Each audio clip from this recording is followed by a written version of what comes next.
G'day everybody, welcome to another episode of This Week in Crypto. My name's Craig Cobb and I am your host from TraderCobb.com. I hope you're well.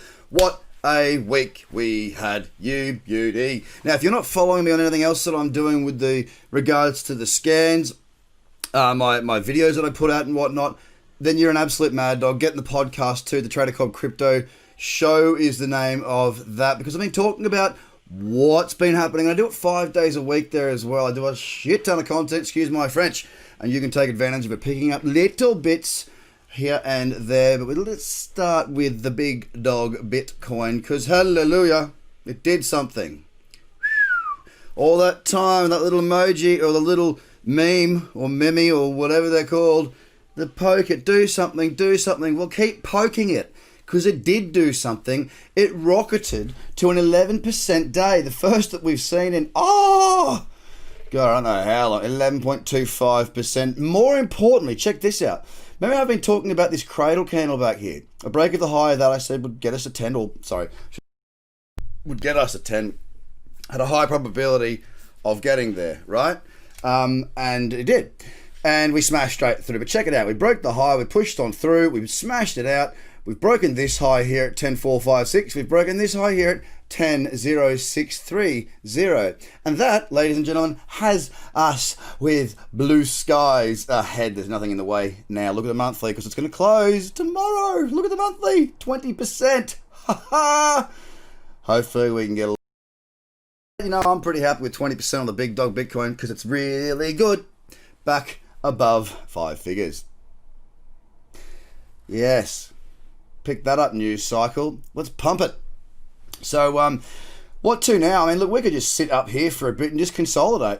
That's the fact of the matter. We could do that. Check out the rest of the top 10 too. I just want to show you these monthlies. Let's have a look at, let's get some perspective and reality. 20% on Bitcoin. Check out this puppy dog. 47 on ETH XRP. It woke up.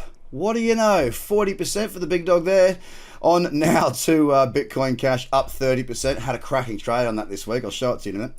68% on Cardano. Are you kidding me? What a month. BSV, look, its biggest move for a while. 35% in a week. But I'll tell you what, though. BSV volatile in the top 10, really. So not too much there. Litecoin's woken up, 36%. Binance, look at that puppy. We're sitting at 30. EOS, what do you know? Not much, 28, still good. And Link, check that one out, 67%. So yeah, it's been a cracking month. July, the month where the market roars back to life. And what have I been doing? Well, I'll tell you what I've been doing. I've been trading and making money.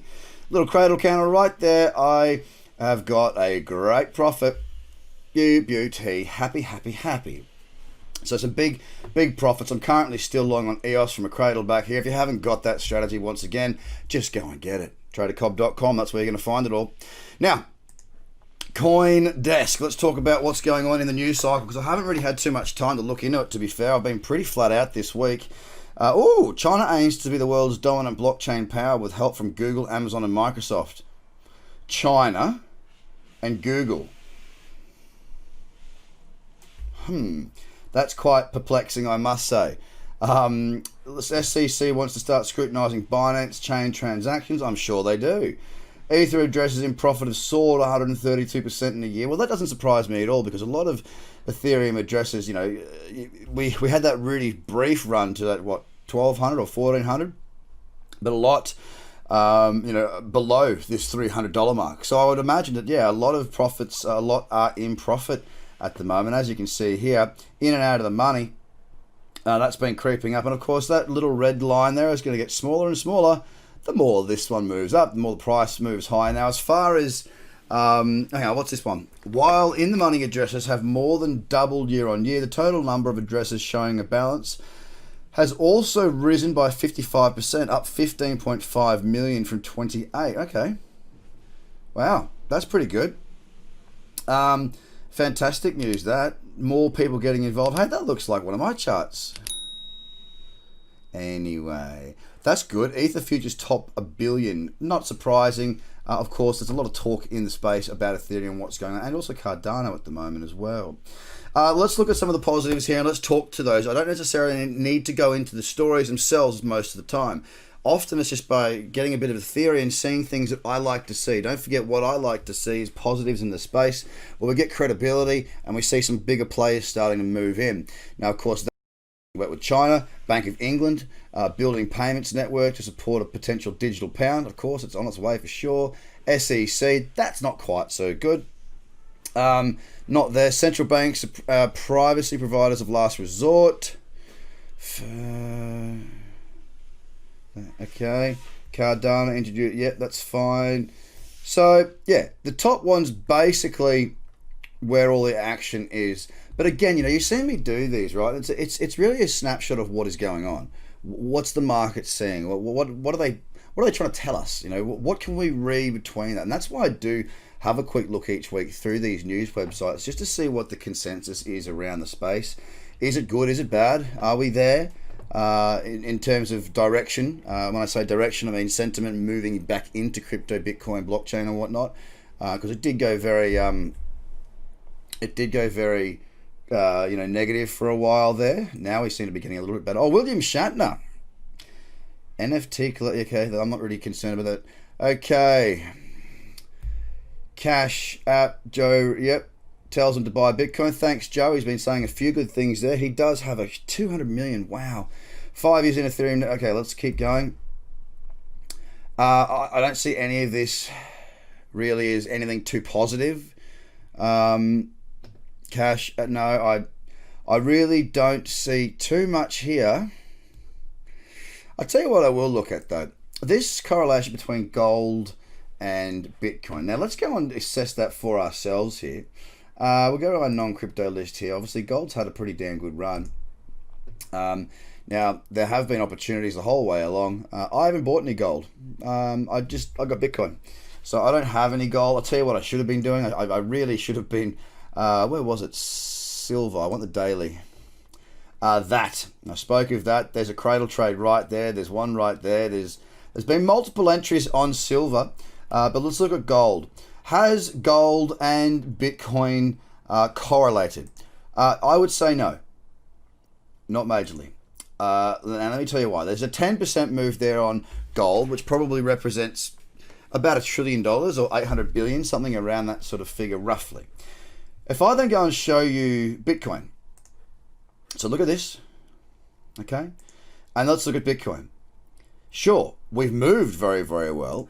Sure. We've moved further, but of course this is a much more illiquid market, so you would expect to see that it only takes a few billion to get this moving, whereas with gold it takes a hell of a lot more. Yes, gold is moving up. Yes, Bitcoin is moving up, but are they correlated? The only way they're correlated, in my view, is because they're both going up. And does that mean that an airline and Tesla, if they're both going up, does that mean that they're both correlated? No. Is it kangaroo and me correlated or similar because it jumps and I jump? No. If that's what you want to call correlation, hey, yeah, of course, they're correlated. Very much so. Just the same as a stone is correlated to the Dow Jones when it falls. Do you know what I mean? Like, I don't give too many hoots about correlation. The one thing I would look at is if we saw equity start to fall, right? If we saw equity start to fall again, let's hit the S&P. And if we see, with a weakening stock market, gold does come into flavour. It's a safe haven asset. If Bitcoin starts to follow in that path as well, hey, there might be a correlation in that regard as far as a safe haven or an alternative investment vehicle goes. At the moment, I'm finding it very, very strange looking at traditional markets. And look, I don't talk to this. I don't teach this. I don't trade this. I'm just talking to the market. That is all. We're seeing in my country, Australia here, we're seeing, record unemployment.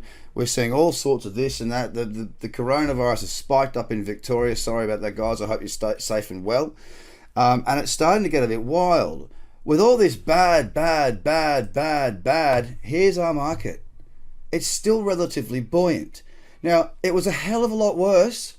It's a hell of a lot worse now than what it was here. This is a coronavirus sell-off. I don't think we've seen the major sell-off. Now, I don't think. I'm just making a theory here and being a little bit confused and leaning more towards that safe haven. So I think we may actually get ourselves the opportunity to see if Bitcoin's really going to step up and be something new, be something available for investors around the world to move into as a relative safe haven or an alternative investment vehicle. At that point, perhaps we'll see a correlation where I believe gold will continue to move higher. And if gold is to continue to move higher, then I believe, if that's to be the case, the market's probably getting weak, and therefore Bitcoin may also join. But it's very, very, very hard to tell at this stage because it hasn't happened. So guys, that is another episode of This Week in Crypto. Go ahead and get on my podcast, Craig Cobb Crypto Show. Click on the link below, get your FTX account open, and I'll see you next week. Take it easy, have a great weekend, and I hope you're staying safe. Bye for now. The Trader Cobb Crypto Show, talking business in blockchain.